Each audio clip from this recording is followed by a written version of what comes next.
ಬೆಳಗ್ಗೆ 3 ಗಂಟೆಲಿ ಇದೇನಪ್ಪ ಪೂಜೆ ಮಾಡ್ತಿದ್ದಾರೆ ಅಂತನಾ? ಬನ್ನಿ ಹೇಳ್ತೀನಿ.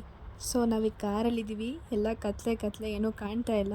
ಇಲ್ಲಿ ನಮ್ಮ ಫ್ಯಾಮಿಲಿ ಎಲ್ಲರೂ ಇದ್ದೀವಿ, ಹುಡುಗಿ ಮನೆ ಫ್ಯಾಮಿಲಿ ಎಲ್ಲ, ಹುಡುಗನ ಮನೆ ಫ್ಯಾಮಿಲಿ ಅವರೊಂದು ಕಾರಲ್ಲಿ ಬರ್ತಾಯಿದ್ದಾರೆ. ಸೊ ಬನ್ನಿ ಹಾಗೆ ಹೇಳ್ಕೊಂಡು ಹೋಗೋಣ. ಇಲ್ಲಿ ಏನೂ ಕಾಣ್ತಾ ಇಲ್ಲ, ಆದರೂ ತೋರಿಸ್ತೀನಿ ನೋಡಿ. ಫುಲ್ ತುಂಬೋಗಿದ್ದಾರೆ, ಇನ್ನೊಂದು ಕಾರಲ್ಲೂ ಫುಲ್ ತುಂಬೋಗಿದ್ದಾರೆ, ಹುಡುಗನ ಕಾರಲ್ಲೂ. ಆದರೂ 3 ಗಂಟೆ ವ್ಯೂ ಮಾತ್ರ ಸಕ್ಕತ್ತಾಗಿತ್ತು. ಹೌದು, ನಾನು ಎಲ್ಲಿ ಹೋಗ್ತಿದ್ದೀನಿ ಅಂತಲೇ ಹೇಳಿಲ್ಲ, ನಾವೆಲ್ಲರೂ ಕಂಚಿಗೆ ಹೋಗ್ತಾ ಇದ್ದೀವಿ. ಸೊ ನೋಡ್ಬೋದು ಏನು ಸಕ್ಕತ್ತಾಗಿದೆ ಅಂತ. ಕಂಚಿಗೆ ಹೋಗಿ ಕಂಚಿ ಕಾಮಾಕ್ಷಿಲಿ ಪ್ರಸಾದ ತಿಂದೇ ಬರ್ತೀವ. ನಾವು ಫಸ್ಟ್ ಹೋಗಿದ್ದೆ ದೇವಸ್ಥಾನಕ್ಕೆ, ಆಮೇಲೆ ಸೀರೆ ಅಂಗಡಿಗೆ ಹೋಗಿದ್ದು. ಎಲ್ಲರೂ ಅಂದ್ಕೊಂಡಿರ್ತೀರ ಇವ್ರು ಯಾರು ಬೆಳಗ್ಗೆ 3 ಗಂಟೆಗೆ ಹೋಗ್ತಿದ್ದಾರೆ ಅಂತ. ನಾವು ಆ್ಯಕ್ಚುಲಿ ಪ್ಲ್ಯಾನ್ ಮಾಡಿಕೊಂಡೇ ಹೋಗಿದ್ದು. 3 ಗಂಟೆಗೆ ಹೋದರೆ ದೇವಸ್ಥಾನಕ್ಕೆ ಹೋಗಿ ಆಮೇಲೆ ಶಾಪ್ ಮಾಡ್ಬೋದು ಅಂತ. ನಮ್ಮ ಭಾವಂಗಂತೂ ನಾವು ಸೀರೆ ನೋಡ್ತಿದ್ದು ನೋಡಿ ಅವ್ರಿಗೆ ಸುಸ್ತಾಗಿ ಆರಾಮಾಗಿ ಸುಮ್ಮನೆ ಕೂತಿದ್ರು.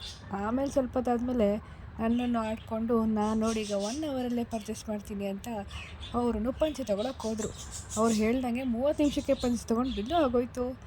ಆಮೇಲೆ ಇನ್ನೇನು ಎಲ್ಲ ಬಿಲ್ಲಿಂಗ್ ಆದಮೇಲೆ ಸ್ವಲ್ಪ ತಿನ್ನೋದು ಇರುತ್ತಲ್ಲ, ಹಾಗೆ ಆಮೇಲೆ ನೆಕ್ಸ್ಟ್ ಪಟಾಡ್ಕೊಂಡು ಅಲ್ಲೇನೋ ಸ್ನ್ಯಾಕ್ಸ್ ತಿಂದ್ಕೊಂಡು ಆಮೇಲೆ ಆಚೆ ತಿನ್ನೋಕ್ಕೆ ಅಂತ ಹೋದು. ಬಟ್ ತಿನ್ನೋ ವೀಡಿಯೋ ಎಲ್ಲ ಹಾಕಿಲ್ಲ, ಹೊಟ್ಟೆ ನೋವು ಬರುತ್ತೆ ಅಂತ. ಬಟ್ ಆದರೂ ಸ್ವಲ್ಪ ಐಸ್ ಕ್ರೀಮ್ ತಿನ್ನೋದು ಅದು ಇದು ಎಲ್ಲ ಹಾಕಿದ್ದೀನಿ.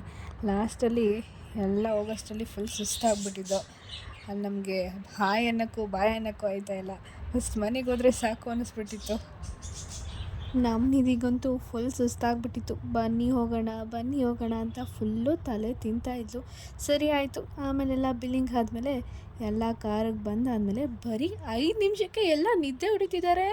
ಆದರೂ ವೀಡಿಯೋ ಮಾಡ್ತಿದ್ದೀನಿ ಅಂತ ಬಾಯ್ ಬೇರೆ ಮಾಡ್ತಿದ್ದಾರೆ ನೋಡಿ. ಅಬ್ಬಬ್ಬಬ್ಬಾ ಎಲ್ಲ ಬಾಯ್ ಮಾಡ್ತಿದ್ದಾರೆ. ಸರಿ ಆಯಿತು, ಈ ವಿಡಿಯೋನ ಇಲ್ಲೇ ಎಂಡ್ ಮಾಡೋಣ. ಬಾಯ್.